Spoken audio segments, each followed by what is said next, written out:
माझ्यावर ज्या लोकांनी 70,000 कोटींच्या भ्रष्टाचाराचे आरोप केले त्या सगळ्यांसोबत मी आज सरकारमध्ये बसलोय असं वक्तव्य उपमुख्यमंत्री अजित पवारांनी केलंय। विधानसभा उपाध्यक्ष अण्णा बनसोडे यांच्या पुत्रावरही गुन्हे दाखल आहेत असा आरोप काँग्रेसने केला होता आणि त्यावर प्रश्न विचारला असता अजित पवारांनी ही भूमिका मांडली। दरम्यान त्यांच्या या विधानानंतर भाजप प्रदेशाध्यक्ष रवींद्र चव्हाणांनी देखील एक सूचक विधान केलंय।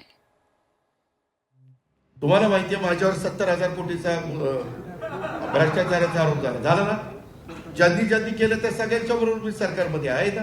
मी तुम्हाला पुन्हा तेच सांगेन की त्यांनी जे म्हटलं त्याला मी एका वाक्यात जे म्हणायला पाहिजे होतं ते मी ऑलरेडी म्हटलंय। त्याच्यामुळे अजित पवारांचा प्रश्न जो आहे हा योग्य आहे, याचं उत्तर देवेंद्र फडणवीस यांनी दिलं पाहिजे, देशाच्या प्रधानमंत्र्यांनी दिलं पाहिजे। तुमच्याबरोबर सत्तेत असताना चालत होते त्यावेळेला का नाही विचारलं काय झालं?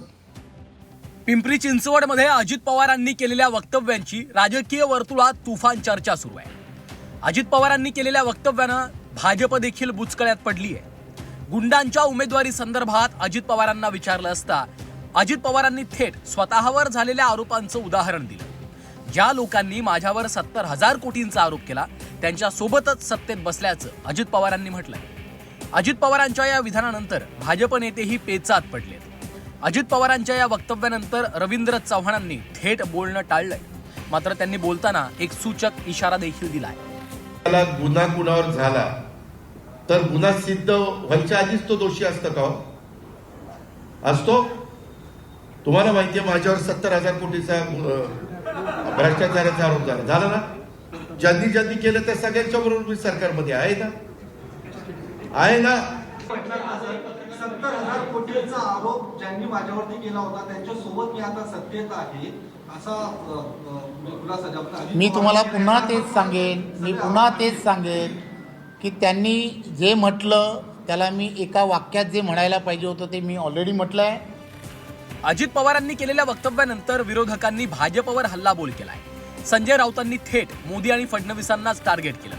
अजित पवार योग्य बोलले असून त्याचं उत्तर देवेंद्र फडणवीस मोदींनी द्यावं असं आव्हान संजय राऊतांनी दिलंय। देशाचे पंतप्रधान जबाबदारीनं बोलले अजित पवारांच्या सिंचन घोटाळ्यावर आणि पुढल्या 8 दिवसामध्ये अजित पवार हे मंत्रिमंडळात आले।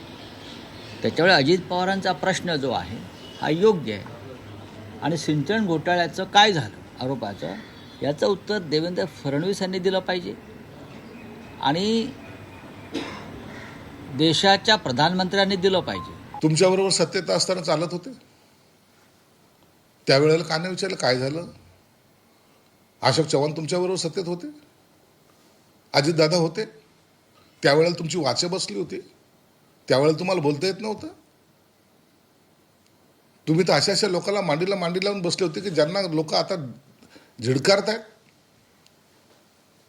आपलं तर लेकरू दुसऱ्याचं ते कार्ट, ही काय पद्धत आहे?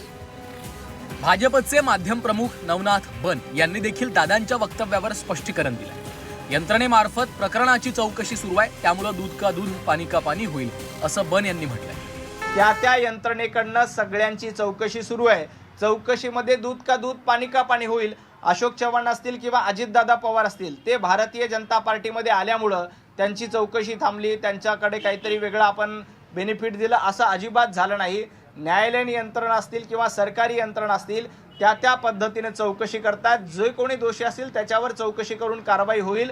विरोधकांकडे जर का त्याबद्दल पुरावे असतील तर ते पुरावे त्यांनी सादर केले पाहिजे। अजित पवारांवरच्या सिंचन घोटाळ्याच्या आरोपांची चौकशी 2014 मध्ये देवेंद्र फडणवीसांनी सुरू केली होती।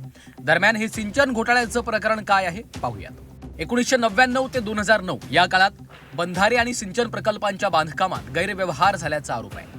सिंचनावर 70,000 कोटी रुपये खर्च झाले, पण सिंचन क्षेत्रात केवळ 0.1% सुधारणा झाल्याचं निरीक्षण आहे।